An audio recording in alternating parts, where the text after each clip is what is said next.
बिस्मिल्लाहिर्रहमानिर्रहीम। मुअज़्ज़ज़ सामीन व नाज़रीन, अस्सलामु अलैकुम वरहमतुल्लाहि वबरकातुहू। एक मुख्तसर सी ख़ूबसूरत बात जो इन दिनों में मैंने महसूस की वो आपसे शेयर करना चाह रहा था कि इन दिनों हम देख रहे हैं कि कतर के अंदर फ़ीफ़ा फ़ुटबॉल वर्ल्ड कप मुनक़िद है और क़त्ए नज़र इससे कि वो खेलों का मुकाबला है और हम उसकी तारीफ़ या सताइश करें, ये ज़रूरी नहीं और ये मतमए नज़र भी नहीं, लेकिन उसमें जो पॉजिटिव और मुस्बत पैगामात हमारे लिए हैं उनमें से एक ये है कि कतर ने 10-11 साल की मेहनत के साथ जिस तरह इस वर्ल्ड कप के लिए अपने मुल्क को तैयार किया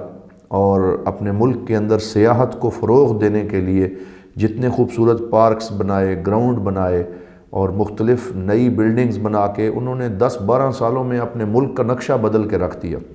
और बहुत ज़्यादा मेहनत की और हार्ड वर्क किया। मुझे ख़ुद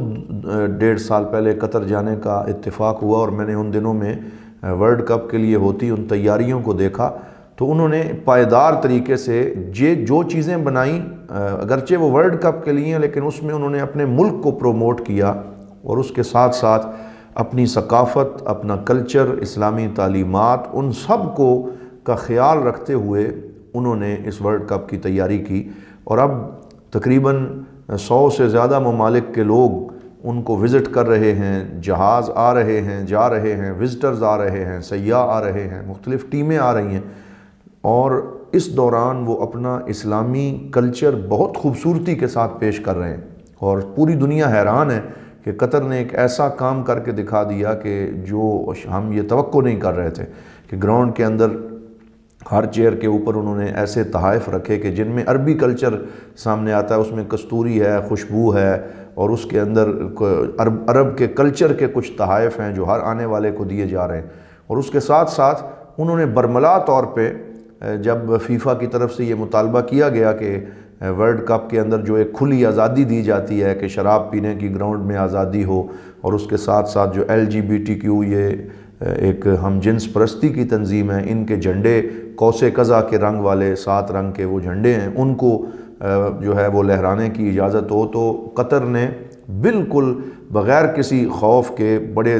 जो है वो एक जोश व जज्बे के साथ इस बात का इज़हार किया कि हम ना तो शराब पीने की खुलेआम इजाज़त देंगे और ना हम इस तरह के झंडे जो कि इस्लाम के ख़िलाफ़ हैं और हम जिन्स परस्ती को फ़रोग़ देने वाले हैं, हम उनकी भी तरवीज करने की बिल्कुल इजाज़त नहीं देंगे और सरेआम बिल्कुल किसी को इस तरह की कोई कैंपेन लॉन्च करने की इजाज़त नहीं होगी। तो मैं ये समझता हूँ कि ये जितने इक़दामात हैं ये दिल जीतने वाले कदम हैं और ये इस्लाम की तहज़ीब और सकाफ़त पे फ़ख्र करने वाले कदम हैं और कतर को इस पे जितना खिराज तहसीन पेश किया जाए वो कम है कि उसके फरमा रवा और उसके जितने मुंतज़मीन हैं वो सब मुबारकबाद के मुस्तहिक़ हैं कि उन्होंने दुनिया की चमक दमक के लिए इस्लामी तालीमात को दाव पे नहीं लगाया। और बहुत अच्छे तरीके से मैं देख रहा था कि जो मेहमान आ रहे हैं उनको रास्ते में लोग खड़े होकर कहवे और जो मुख्तलिफ़ अरबी मशरूबात हैं, खजूरें हैं, वो पेश कर रहे हैं और एक बड़ी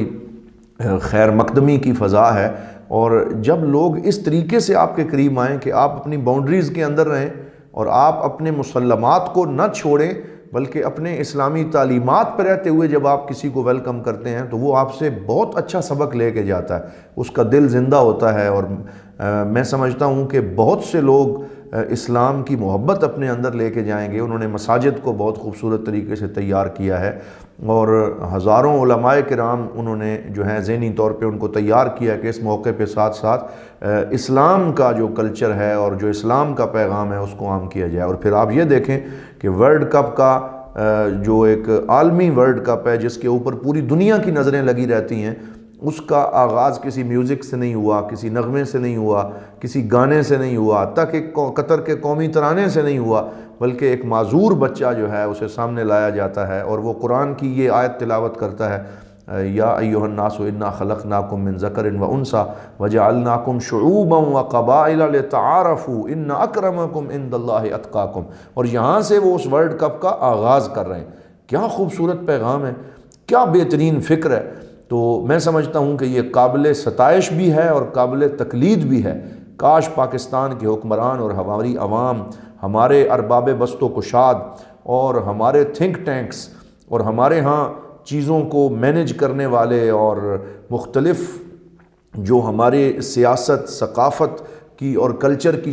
چیزوں کے روڈ میپ وضع کرنے والے لوگ اس سے سبق سیکھیں کہ قومیں کبھی بھی کسی کی نکالی سے عزت حاصل نہیں کرتیں، قومیں کبھی بھی یورپ اور امریکہ کے نقش قدم پہ چلنے سے عزت حاصل نہیں کرتی۔ ہمارے ہر شعبے کے اندر، چاہے وہ سیاحت ہو، چاہے وہ سیاست ہو، چاہے وہ کلچر ہو، چاہے وہ اقتصاد ہو، ہر شعبے کے اندر ہم مغرب کی غلامی کا شکار ہیں، جبکہ قطر نے یہ ثابت کیا کہ عزت مغرب کی غلامی کے اندر نہیں ہے، بلکہ عزت اسلامی کلچر اور اسلامی تہذیب کے اوپر فخر کرنے کے اندر۔ افسوس ہوتا ہے کہ ہمارے پاس ایسی فلموں کو لائسنس جاری کیے جا رہے ہیں جن میں سے ایک جوائے لینڈ کے نام سے ابھی ہم اس کے بارے میں سنتے اور پڑھتے رہے کہ جو ہم جنس پرستی کو فروغ دینے کے اوپر اس کا پورا تھیم ہے۔ آپ جتنی مرضی ہے اس کی جسٹیفیکیشن کرتے رہیں، لیکن جو اس فلم کے بارے میں ابتدائی طور پہ جو اشتہار جاری کیا گیا، اس کی سٹوری کے بارے میں یہی بتایا گیا کہ ایک شادی شدہ مرد ہے جو اپنی بیوی کے ساتھ بڑے عزت اور احترام کے ساتھ ایک پردہ دار فیملی میں رہ رہا ہے، اور اس کے بارے میں یہ دکھایا جاتا ہے کہ اسے کسی سے جو جنس ثالث ہے اور کوئی جو ٹرانسجینڈر ٹائپ ایک ہے اس کے ساتھ ایک محبت اور اس طرح کی چیز دکھا کر آپ کیا چیز ثابت کرنا چاہتے ہیں؟ آپ کس کلچر کو پروموٹ کرنا چاہتے ہیں؟ آپ اسلامی جمہوریہ پاکستان میں کیا دکھانا چاہتے ہیں؟ تو قطر سے سبق سیکھیں کہ انہوں نے ترقی بھی کی، لیکن اس ترقی میں اپنی تعلیمات کو، اپنے کلچر کو، اپنے مذہب کو وہ بھولے نہیں ہیں۔ اللہ رب العزت ہمیں اس سے سبق سیکھ کر اپنی ایک قوم بن کے ایک اسلامی تعلیمات پہ فخر کرتے ہوئے آگے بڑھنے کی توفیق عطا فرمائے، اور اللہ کریم ملک پاکستان کو بھی ایسی ترقی اور عروج عطا فرمائے کہ ہم اپنا ملک بنائیں، اسے بگاڑنے کے بجائے اسے تعمیر کریں، اس کا انفراسٹرکچر ہم اوپر لے کے آئیں۔ اللہ تعالی ہمیں اس کی توفیق عطا فرمائے۔ والسلام علیکم ورحمۃ اللہ وبرکاتہ۔